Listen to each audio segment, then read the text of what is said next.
மதுரை மாநகரின் பரபரப்பான வீதிகளில் இருந்து சற்று விலகி சாக்கடைகளும் குறுகிய சந்துகளும் நிறைந்த சேரிப்பகுதி ஒன்று அமைந்திருந்தது. அங்குதான் வள்ளி வசித்து வந்தாள்.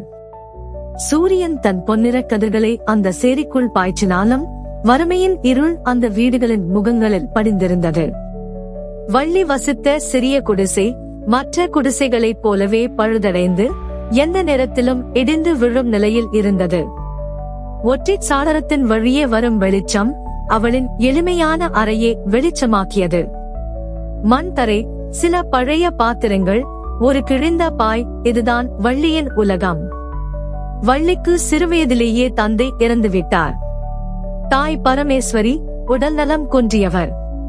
அதனால் குடும்பத்தின் பாரம் முழுவதும் வள்ளியின் இளம் தோள்களில் விழுந்தது.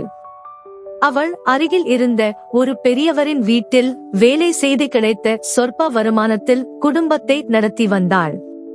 காலை முதல் மாலை வரை வீட்டு வேலைகள் செய்வது, பாத்திரம் துலக்குவது, துணி துவைப்பது என கடினமாக உழைத்தாள். அவளது மெலிந்த கைகளில் உழைப்பின் ரேகைகள் ஆழமாக பதிந்திருந்தன. ஆனாலும் வள்ளியின் முகத்தில் எப்போதும் ஒரு மெல்லிய புன்னகை தவழும். கருணை நிறைந்த அவளது விழிகள் ஏழையாக இருந்தாலும் அவள் மனதின் அழகை பறைசாற்றின. இரவில் குடிசைக்கு திரும்பியதும் களைப்பால் உடல் ஓய்ந்தாலும் தாயின் அருகில் அமர்ந்து அவளின் கையை பிடித்துக் கொண்டு பேசுவதில் வள்ளிக்கு அலாதியான சந்தோஷம். அந்த சேரியில் வசித்த முருகனுக்கும் இதே நிலைதான். அவனும் ஏழ்மையான குடும்பத்தை சேர்ந்தவன். ஒரு சிறிய பட்டறையில் வேலை செய்து கிடைத்த வருமானத்தில் தன் தாயையும் தம்பியையும் காப்பாற்றி வந்தான். முருகனின் பரந்த தோள்களும் உறுதியான பார்வையும் அவரது தைரியத்தை வெளிப்படுத்தின. அவரது மனதில் வள்ளியின் மீதான அன்பு ஒரு மென்மையான பூவை போல மலர்ந்திருந்தது. வள்ளியின் கஷ்டமான சூழ்நிலையை அவன் நன்கு அறிந்திருந்தான். அவளின் உழைப்பையும் பொறுமையையும் கண்டு முருகன் வியந்தான். சந்தர்ப்பம் கிடைக்கும் போதெல்லாம் வள்ளிக்கு உதவி செய்வதை அவன் வழக்கமாக வைத்திருந்தான். சந்தையில் காய்கறிகள் வாங்கி கொடுப்பது, தண்ணீர் எடுத்து வருவது என சிறு சிறு உதவிகள் மூலம் தன் அன்பை வெளிப்படுத்தினான். வள்ளியும் முருகனின் நல்ல குணத்தையும் உதவும் மனப்பான்மையையும் கண்டு அவனை காதலிக்கத் தொடங்கினாள். இருவரின் கண்களும் பேசிக்கொள்ளும் தருணங்களில் அவர்கள் எதிர்காலம் பற்றிய எத்தனையோ கனவுகளை பகிர்ந்து கொண்டனர். வறுமை அவர்களை பிரித்தாலும் அவர்களின் அன்பு ஒருவரை ஒருவர் தாங்கிக் கொள்ளும் ஊன்றுகோலாக இருந்தது. எளிய உணவை ஒன்றாக உட்கொள்ளும் போதும் சந்தை கோடியில் சந்தித்து பேசும் போதும் அவர்கள் மனதில் மகிழ்ச்சி பொங்கியது. வள்ளி வேலை செய்யும் பெரியவரின் வீடு சேரிக்கு சற்று வெளியே அமைந்திருந்தது. ஒரு நாள் வள்ளி துணிகளை துவைத்து காய போடும் போது அந்த வீட்டு உரிமையாளர் அவளிடம் ஒரு விஷயத்தை எச்சரிக்கையாக கூறினார். வள்ளிம்மா, இந்த சேரியை ஒட்டி ஒரு பெரிய பங்களா இருக்கே, பார்த்திருக்கியா? அது ரொம்பவும் பழைய பங்களா. ராத்திரி நேரத்துல அங்க வினோதமான சத்தங்கள் கேட்கும்னு சொல்றாங்க. சில பேர் அங்க பேய் நடமாட்டம் இருக்குன்னு கூட பயப்படுறாங்க. நீ சாயங்காலம் நேரம் கழிச்சு வீட்டுக்கு போனா அந்த பக்கம் போகாதே, ஜாக்கிரதையாயிரு என்று கவலையுடன் சொன்னார். நீ சாயங்காலம் நேரம் கழிச்சு வீட்டுக்கு போனா அந்த பக்கம் போகாதே. வள்ளி அந்த பங்களாவை தூரத்திலிருந்து பலமுறை பார்த்திருக்கிறாள். அடர்ந்த மரங்கள் சூழ்ந்து கதவுகள் துருப்பிடித்து பார்ப்பதற்கு பயங்கரமாகவே இருக்கும். அந்த பங்களாவை பற்றி ஊரில் பல கதைகள் உலவுவதை அவள் கேள்விப்பட்டிருந்தாள். சில வருடங்களுக்கு முன்பு அந்த பங்களாவில் ஒரு பெரிய குடும்பம் வசித்து வந்ததாகவும் திடீரென அவர்கள் அனைவரும் எங்கு சென்றார்கள் என்றே தெரியவில்லை என்றும் சிலர் சொல்வார்கள். இரவில் அந்த பகுதியில் ஒருவித அமைதியற்ற சூழ்நிலை நிலவுவதை வள்ளியும் உணர்ந்திருந்தாள்.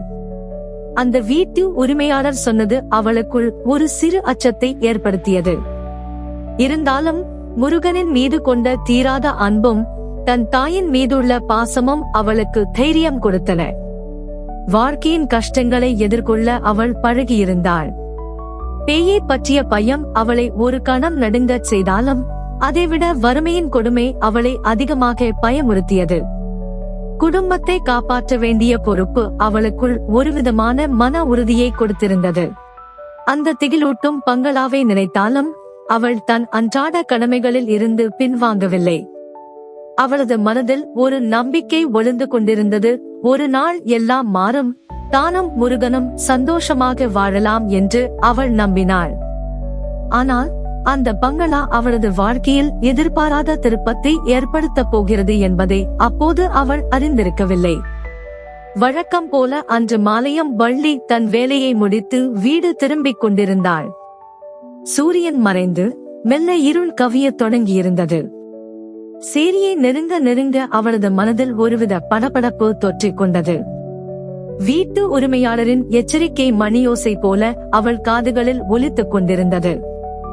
சேரியின் குறுகிய பாதைகளில் அவள் வேகமாக நடந்தாள்.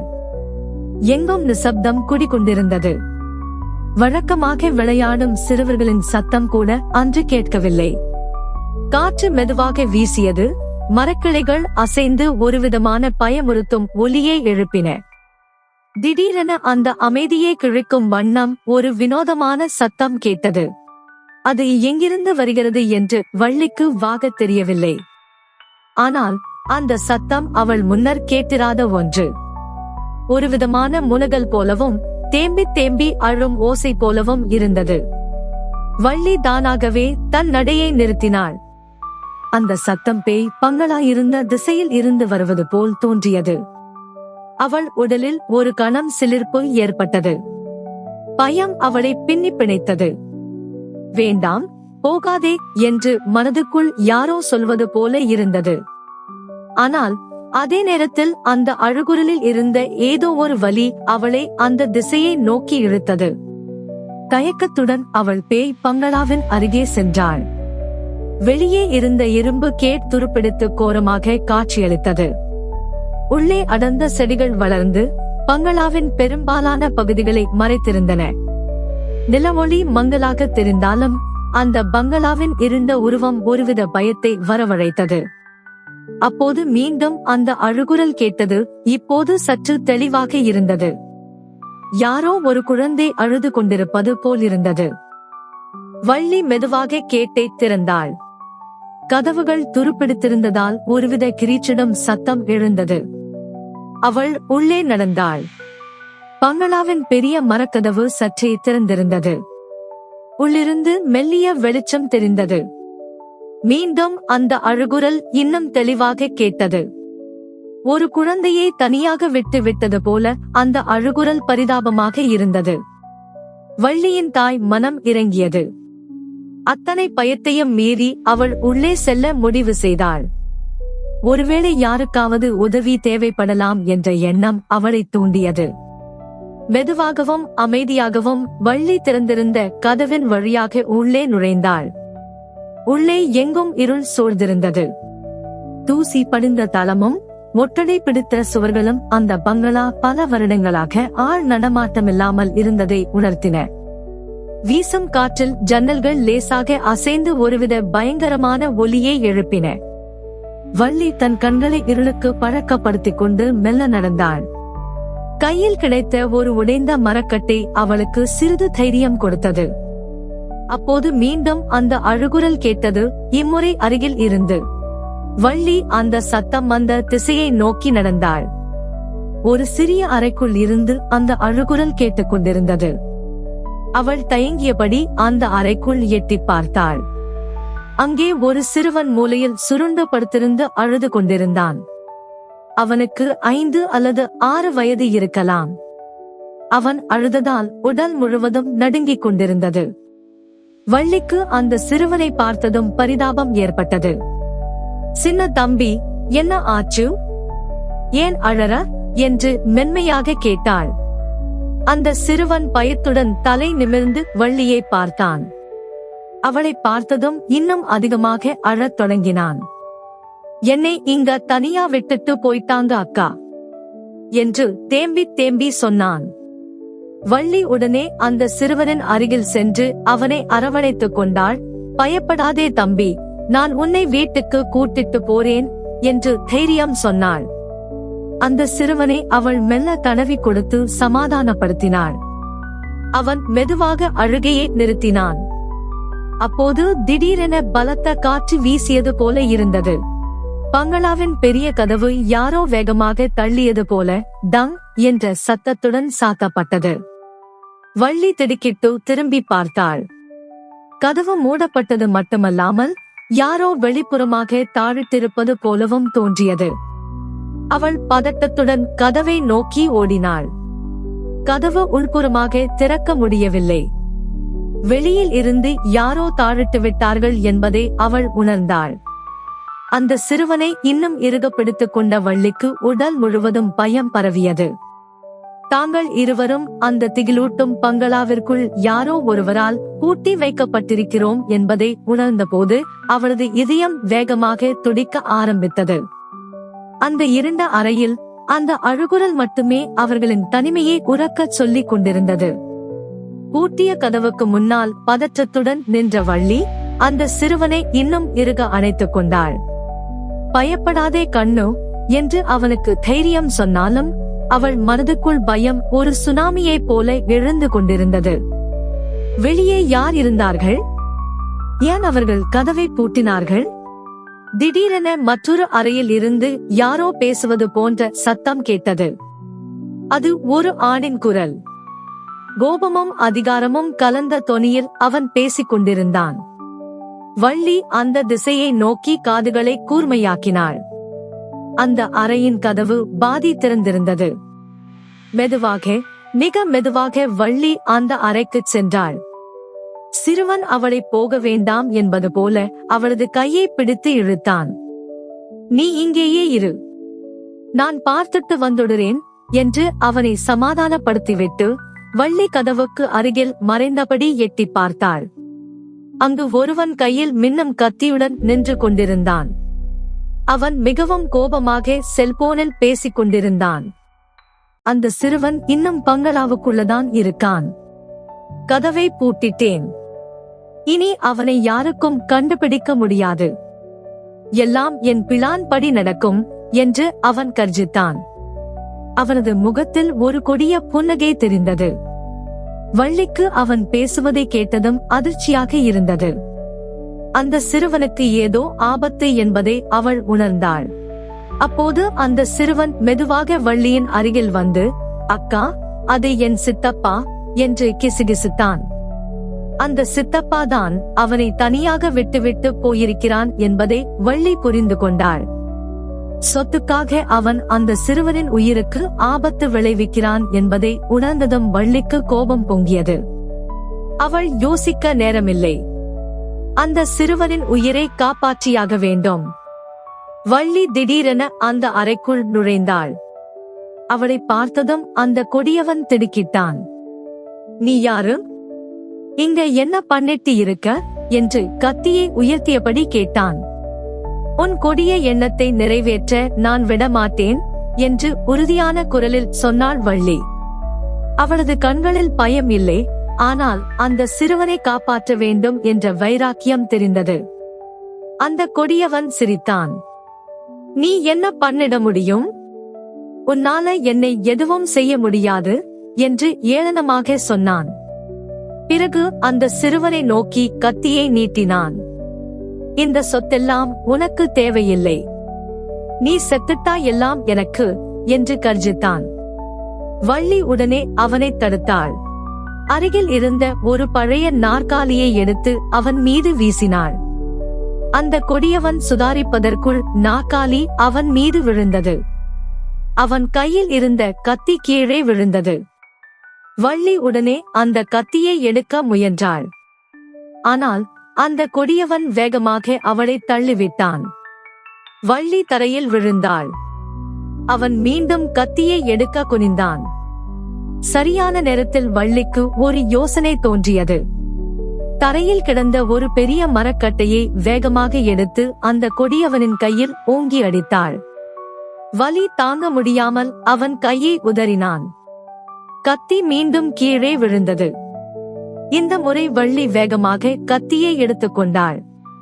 ஆனால் அவள் யாரையும் காயப்படுத்த விரும்பவில்லை. அவள் அந்த கொடியவனை பயமுறுத்த மட்டும் நினைத்தாள். அப்போது பங்களாவின் பின்பக்க கதவு வேகமாக திறக்கும் சத்தம் கேட்டது. வள்ளி, வள்ளி என்று முருகனின் குரல் உரக்க கேட்டது. வள்ளிக்கு நிம்மதி பெருமூச்சு வந்தது. முருகனும் உள்ளே வந்து நடந்த சண்டையை பார்த்ததும் நிலைமையை புரிந்து கொண்டான். அவன் வேகமாக அந்த கொடியவனை பிடித்துக் கொண்டான். வள்ளி கத்தியை கீழே போட்டுவிட்டு அந்த சிறுவனை பத்திரமாக அணைத்துக் கொண்டாள். அந்த கொடியவன் முருகனிடம் இருந்து தப்பிக்க முயன்றான். ஆனால் முருகனின் பலமான பிடியில் அவனால் முடியவில்லை. அவர்கள் இருவரும் சேர்ந்து அந்த கொடியவனை கட்டி போட்டார்கள். அந்த சிறுவன் பயத்தில் வள்ளியை விட்டு விலகாமல் அவளை பிடித்துக் கொண்டிருந்தான். வள்ளி அவனை மென்மையாக தடவி கொடுத்து அமைதிப்படுத்தினாள். இருளில் நடந்த திகிலூட்டும் சண்டை முடிவுக்கு வந்தது. முருகனின் சரியான நேரத்து வருகை வள்ளிக்கும் அந்த சிறுவனுக்கும் பெரிய ஆபத்தை தடுத்தது. இப்போது அந்த பங்களாவில் நிலவிய திகிலுக்கு மத்தியில் நீதியும் பாதுகாப்பும் மெல்ல தலை தூக்க ஆரம்பித்தன. கட்டிய நிலையில் தரையில் கிடந்த அந்த கொடியவனை வள்ளியும் முருகனும் மாறி மாறி கண்காணித்தனர். முருகனின் பலமான கைகள் அவனை அசைக்க கூட விடவில்லை. வள்ளி அந்த சிறுவனை தன் மார்போடு அணைத்துக் கொண்டாள். அவன் இன்னும் பயத்தில் நடுங்கிக் கொண்டிருந்தான். எல்லாம் சரியாயிடும் கண்ணு, இனி உனக்கு எந்த ஆபத்தும் இல்லை என்று அவள் திரும்ப திரும்பச் சொல்லி அவனை தேற்றினாள். மெல்ல மெல்ல அவனது உடல் நடுக்கம் குறைந்தது. முருகன் தனது செல்போனை எடுத்து காவல்துறையை அழைத்தான். நடந்த அனைத்தையும் விவரமாக கூறினான். அவர்கள் விரைவில் வருவதாக உறுதியளித்தனர். அந்த பங்களாவின் அமைதியான சூழலை கிழிக்கும் விதமாக சைரன் ஒலி வெகு தொலைவில் கேட்கத் தொடங்கியது. வள்ளி ஜன்னல் வழியாக பார்த்தாள். ஜீப் ஒன்று அந்த பங்களாவின் கேட்டை நோக்கி வந்து கொண்டிருந்தது. சிறிது நேரத்தில் 2 காவலர்கள் உள்ளே வந்தனர். தரையில் கட்டப்பட்டிருந்த அந்த கொடியவனை பார்த்ததும் அவர்கள் நிலைமையை புரிந்து கொண்டனர். முருகன் நடந்த சம்பவங்களை அவர்களுக்கு விளக்கினான். அந்த கொடியவன் தான் அந்த சிறுவனின் சித்தப்பா என்றும் சொத்துக்காக அவனை கொலை செய்ய திட்டம் தீட்டியதாகவும் கூறினான். காவலர்கள் அந்த கொடியவனை எழுப்பி விசாரித்தார்கள். அவன் குற்றத்தை ஒப்புக்கொண்டான். அவனது கைகளை விலங்கிட்டு ஜீப்பில் ஏற்றினார்கள். அந்த சிறுவன் பயத்தில் இன்னும் வள்ளியை பிடித்துக் கொண்டிருந்தான். காவலர்கள் அவனிடம் விசாரித்த போது அவன் எதுவும் பேச முடியாமல் அழுது கொண்டிருந்தான். வள்ளி அவனுக்கு தண்ணீர் கொடுத்து அமைதிப்படுத்தினாள். பிறகு மெதுவாக அவனிடம் பேச ஆரம்பித்தாள். அவனது பெயர் ராஜேஷ் என்றும் அவரது அப்பா அம்மா சில வருடங்களுக்கு முன்பு இறந்துவிட்டதாகவும் சித்தப்பா தான் அவனை கவனித்து வந்ததாகவும் அவன் சொன்னான். ஆனால் இப்போது சித்தப்பா அவனை கொலை செய்ய முயற்சித்தது அவனுக்கு பெரும் அதிர்ச்சியை ஏற்படுத்தியிருந்தது. காவலர்கள் ராஜேஷை தற்காலிகமாக காவல் நிலையத்திற்கு அழைத்துச் சென்றனர். அவனுக்கு உறவினர்கள் யாராவது இருக்கிறார்களா என்று விசாரித்து அவர்களை ஒப்படைப்பதாக கூறினார்கள். வள்ளிக்கும் முருகனுக்கும் நிம்மதி பெருமூச்சு வந்தது. ஒரு சிறுவனின் உயிரை காப்பாற்றிய திருப்தி அவர்கள் இருவருக்கும் ஏற்பட்டது. அந்த இரவு அவர்கள் ராஜேஷை தங்களுடைய குடிசைக்கு அழைத்துச் சென்றார்கள். பரமேஸ்வரி பாட்டி அவனுக்கு சுட சுட தோசை சுட்டுக் கொடுத்தார். வள்ளி அவனுக்கு கதைகள் சொல்லி தூங்க வைத்தாள். அந்த பங்களாவில் நடந்த திகிலூட்டும் சம்பவத்தை நினைத்தாலும் அவர்கள் செய்த காரியம் அவர்களுக்கு மனநிறைவை அளித்தது. மறுநாள் காலை காவலர்கள் ராஜேஷின் மற்ற உறவினர்களை கண்டுபிடித்து அவனை அவர்களிடம் ஒப்படைத்தனர். அவர்கள் வள்ளிக்கும் முருகனுக்கும் நன்றியை தெரிவித்தனர். ராஜேஷின் எதிர்காலம் நல்லபடியாக இருக்கும் என்று அவர்கள் நம்பினார்கள். வள்ளி வேலையை முடித்துவிட்டு வீட்டுக்கு திரும்பும் போதெல்லாம் அந்த பேய் பங்களாவை பார்ப்பாள். இப்போது அந்த பங்களாவின் திகில் கொஞ்சம் குறைந்திருந்தாலும் அங்கு நடந்த சம்பவங்கள் அவளது மனதில் ஒருவிதமான அச்சத்தை ஏற்படுத்தியிருந்தன. அந்த பங்களா இன்னும் பல ரகசியங்களை தன்னுள் ஒழித்து வைத்திருப்பது போல அவளுக்கு தோன்றியது. அந்த பெரிய குடும்பம் ஏன் திடீரென காணாமல் போனார்கள்? அந்த கொடியவன் மட்டும் எப்படி அங்கு வந்தான்? இப்படிப்பட்ட கேள்விகள் அவள் மனதில் வட்டமிட்டுக் கொண்டிருந்தன. ஒரு நாள் முருகன் வள்ளியிடம் சொன்னான், வள்ளி, நாம இந்த பங்களாவை பற்றி கொஞ்சம் விசாரிக்கலாமா? அந்த சிறுவன் சொன்னதை வச்சு பார்க்கும்போது இந்த சொத்துக்கு பின்னால நிறைய மர்மம் இருக்குன்னு தோணுதியும். வள்ளிக்கும் அந்த எண்ணம் இருந்தது. அந்த பங்களா வெறும் திகில் நிறைந்த இடமாக மட்டும் இல்லாமல் அங்கே அநீதி நடந்திருக்கிறது என்றும் அவள் உள்ளுணர்வு சொன்னது. அன்று இரவு அவர்கள் இருவரும் சேர்ந்து அந்த பங்களாவின் வாசலுக்கு வந்தார்கள். நிலவொளி அந்த பங்களாவை இன்னும் மர்மமானதாக காட்டியது. துருப்பிடித்த கேட்டை தொட்டு பார்த்தாள் வள்ளி. அன்று இரவு அவர்கள் உள்ளே நுழைந்த திகில் அவளது மனதில் மீண்டும் நிழலாடியது. அந்த பங்களாவின் அமைதிக்கு பின்னால் இன்னும் என்ன காத்திருக்கிறது என்று அவர்கள் அறியவில்லை. அந்த இரவு ஒரு முடிவாக இல்லாமல் ஒரு புதிய தேடலின் தொடக்கமாக இருந்தது. அந்த பங்களாவின் ரகசியங்களை வெளிக்கொண்டு வர அவர்கள் இருவரும் முடிவு செய்தார்கள். அந்த முடிவு அவர்களை மேலும் பல ஆபத்துகளில் கொண்டு போய் சேர்க்கலாம் என்பதை அவர்கள் அப்போது உணரவில்லை. அந்த நிலவொளியில் பேய் பங்களா திகிலூட்டும் நிழல்களை எங்கும் வீசியது. வள்ளி முருகனின் கையை பிடித்துக் கொண்டாள். அவர்கள் இருவரும் மெதுவாக அந்த கேட்டை திறந்து உள்ளே நுழைந்தார்கள். முந்தைய முறை அவசரமாகவும் பயத்துடனும் வந்ததால் அவர்கள் கவனிக்காத பல விஷயங்கள் இப்போது அவர்களின் கண்களுக்கு பட்டன. கேட்டை தாண்டியதும் ஒரு காலத்தில் அழகாக இருந்த தோட்டம் பாழடைந்து புதர் மண்டி கிடந்தது. உடைந்த பூந்தொட்டிகளும் துருப்பிடித்த ஊஞ்சலும் அந்த இடத்தின் சோகமான கதையை சொல்வது போல இருந்தன. பங்களாவின் முன்பக்க கதவு தாழிடப்பட்டிருந்தது. முருகன் தனது இடுப்பில் இருந்த சிறிய கருவியை எடுத்து கதவின் பூட்டை திறக்க முயன்றான். சில நிமிடங்கள் போராட்டத்திற்கு பிறகு பூட்டு திறந்தது. கதவை மெதுவாக திறந்து அவர்கள் உள்ளே நுழைந்தார்கள். உள்ளே எங்கும் கனத்த தூசி படர்ந்திருந்தது. சிலந்திகள் வலை பின்னி தொங்கின. பழைய மரச்சாமான்கள் உடைந்து சிதறி கிடந்தன. எங்கும் ஒருவித துர்நாற்றம் வீசியது. வள்ளி ஒரு மெழுகுவர்த்தியை ஏற்றினாள். அந்த மங்கிய வெளிச்சத்தில் அவர்கள் ஒவ்வொரு அறையாக பார்க்க தொடங்கினார்கள். வரவேற்பறை, படுக்கையறைகள், சமையலறை என எல்லா இடங்களிலும் பொருட்கள் சிதறி கிடந்தன. யாரோ அவசரமாக வீட்டை விட்டு வெளியேறியது போலிருந்தது. ஒரு அறையில் பழைய புகைப்பட ஆல்பம் ஒன்று தரையில் கிடந்தது. வள்ளி அதை எடுத்து பார்த்தாள். அதில் ஒரு பெரிய குடும்பத்தின் புகைப்படங்கள் இருந்தன. குழந்தைகள் சிரித்த முகத்துடன் இருந்தார்கள். ஒரு வயதான தம்பதியினரும் அதில் இருந்தனர். ராஜேஷ் சொன்ன குடும்பமாக இருக்கலாம் என்று வள்ளி நினைத்தாள். மாடியிலும் சில அறைகள் இருந்தன. அவர்கள் மேலே சென்று பார்த்தார்கள். ஒரு அறையில் நிறைய பழைய புத்தகங்களும் ஆவணங்களும் அடுக்கி வைக்கப்பட்டிருந்தன. முருகன் ஒரு பெரிய மரப்பெட்டியை கண்டான். அது பூட்டப்பட்டிருந்தது. அவன் அதை உடைத்து திறந்தான். உள்ளே நிறைய பத்திரங்கள் இருந்தன. வள்ளி அந்த பத்திரங்களை எடுத்து பார்த்தாள். அவை அந்த பங்களா மற்றும் அதைச் சுற்றியுள்ள நிலங்கள் சம்பந்தப்பட்ட ஆவணங்களாக இருந்தன. ஒரு பத்திரத்தில் ஒரு பெரியவரின் பெயர் இருந்தது, ராமநாதன். ராஜேஷின் தாத்தாவாக இருக்கலாம் என்று வள்ளி ஊகித்தாள். அப்போது ஒரு அறையில் இருந்து ஏதோ உடைவது போன்ற சத்தம் கேட்டது.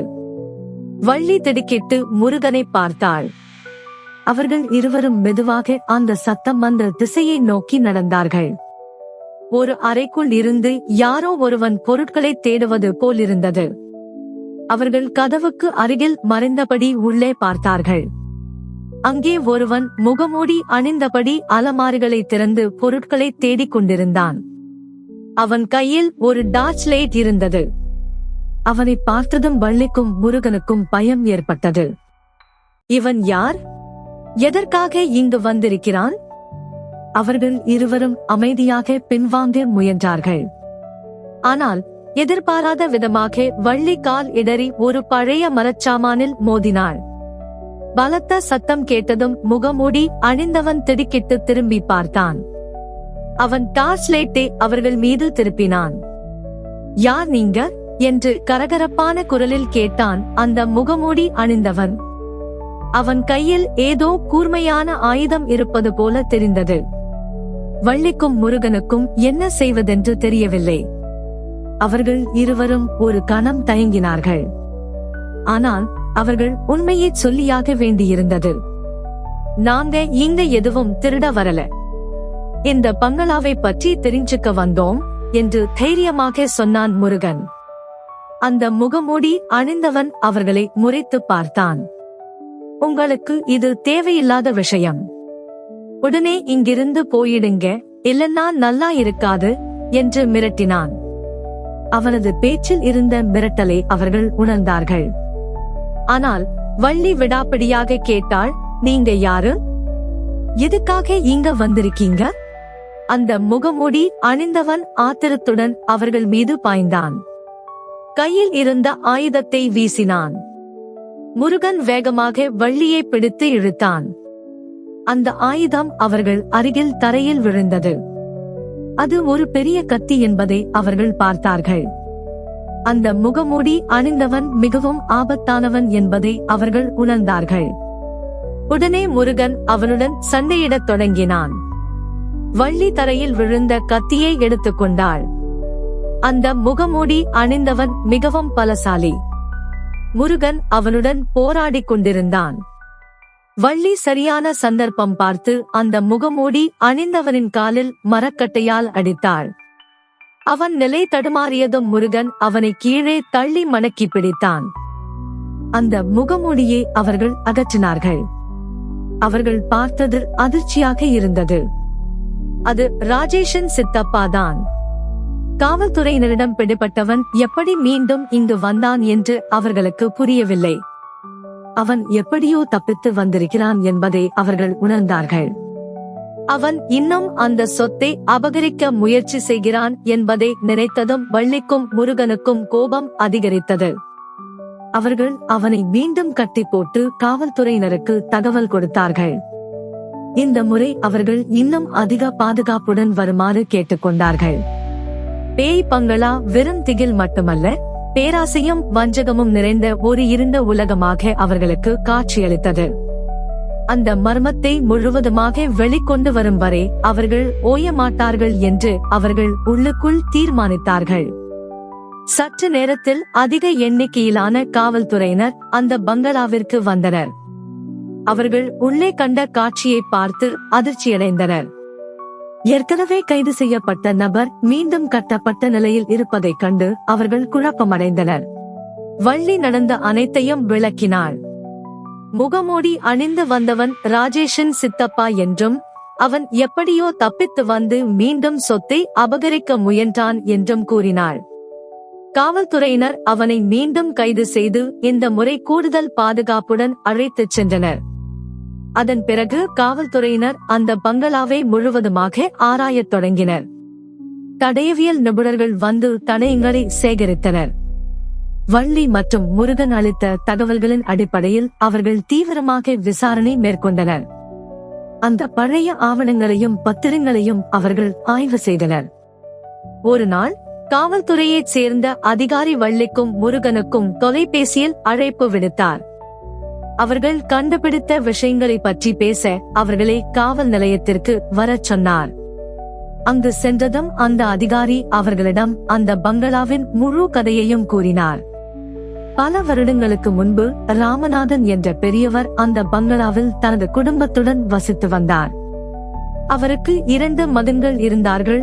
ஒருவர் நல்ல குணமுள்ளவர், அவர்தான் ராஜேஷின் தந்தை. மற்றவர் கெட்ட பழக்கங்களுக்கு அடிமையாகி சொத்தை விரயம் செய்து கொண்டிருந்தார். ராஜேஷின் சித்தப்பாதான் அந்த கெட்ட மகன். ராமநாதன் தனது சொத்துக்களை தனது நல்ல மகனுக்கும் பேரன் ராஜேஷுக்கும் எழுதி வைத்தார். இதனால் ஆத்திரமடைந்த சித்தப்பா தனது தந்தையையும் சகோதரனையும் கொலை செய்துவிட்டு சொத்துக்களை அபகரிக்க திட்டம் தீட்டினான். ஆனால் அந்த சமயத்தில் ராஜேஷ் சிறுவனாக இருந்ததால் அவனை உடனடியாக கொலை செய்யாமல் ஏமாற்றி வந்தான். சொத்துக்களை விற்றுவிட்டு ராஜேஷையும் கொன்றுவிட அவன் திட்டம் போட்டிருந்தான்.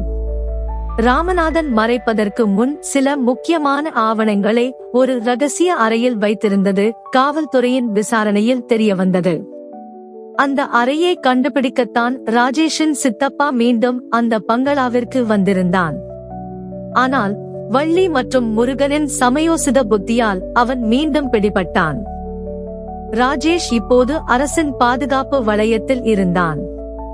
அவனுக்கு நல்ல கல்வி மற்றும் பாதுகாப்பான வாழ்க்கை வழங்கப்படும் என்று காவல்துறையினர் உறுதி அளித்தனர். வள்ளிக்கும் முருகனுக்கும் அவர்களது துணிச்சலுக்காகவும் மனிதநேயத்துக்காகவும் காவல்துறையினர் வெகுமதி அளித்தனர். இந்த சம்பவத்திற்கு பிறகு வள்ளிக்கும் முருகனுக்கும் ஊர் மக்கள் மத்தியில் ஒரு நல்ல பெயர் கிடைத்தது. அவர்கள் செய்த உதவிக்காக அனைவரும் அவர்களை பாராட்டினர். அவர்கள் இருவரும் சேர்ந்து அந்த சேரியிலேயே ஒரு சிறிய வாடகை வீட்டில் வசிக்கத் தொடங்கினார்கள். முருகனுக்கு நல்ல வேலை கிடைத்தது. வள்ளியும் தொடர்ந்து வேலை செய்து வந்தாள். அவர்கள் இருவரின் வருமானமும் சேர்ந்து அவர்களின் வாழ்க்கையை கொஞ்சம் கொஞ்சமாக மேம்படுத்தியது. அந்த பேய் பங்களா இப்போது காவல்துறையின் கட்டுப்பாட்டில் இருந்தது. விரைவில் அது ஏலம் விடப்படலாம் என்று பேசிக் கொண்டார்கள். வள்ளி அந்த பங்களாவை பார்க்கும் போதெல்லாம் அங்கு நடந்த திகிலூட்டும் சம்பவங்களும் அவர்கள் காப்பாற்றிய அந்த சிறுவன் ராஜேஷும் அவளுக்கு நினைவுக்கு வருவார்கள். வள்ளிக்கும் முருகனுக்கும் இடையே இருந்த அன்பு நாளுக்கு நாள் வளர்ந்தது. அவர்கள் இருவரும் ஒருவரை ஒருவர் புரிந்து கொண்டு வாழ்க்கையில் ஏற்படும் கஷ்ட நஷ்டங்களை பகிர்ந்து கொண்டனர். அவர்கள் திருமணம் செய்து கொண்டு சந்தோஷமாக வாழத் தொடங்கினார்கள். அவர்களின் வாழ்க்கையில் வறுமை இருந்தாலும் அன்பும் தைரியமும் அவர்களுக்கு ஒருபோதும் குறைந்தது இல்லை. இந்த நீதிக்கதை ஒரு ஏழை பெண்ணின் மன உறுதியையும் அன்பின் வலிமையையும் நீதியின் வெற்றியையும் பறைசாற்றுகிறது. இருள் சூழ்ந்த வாழ்க்கையிலும் கருணையுள்ளம் கொண்டவர்கள் தைரியத்துடன் போராடினால் நிச்சயம் வெளிச்சம் கிடைக்கும் என்பதை இது உணர்த்துகிறது. பேய் பங்களாவின் மர்மம் முடிவுக்கு வந்தாலும் வள்ளியின் மற்றும் முருகனின் வீரமும் அவர்களின் அன்பும் அந்த பகுதியில் என்றைக்கும் நிலைத்து நிற்கும்.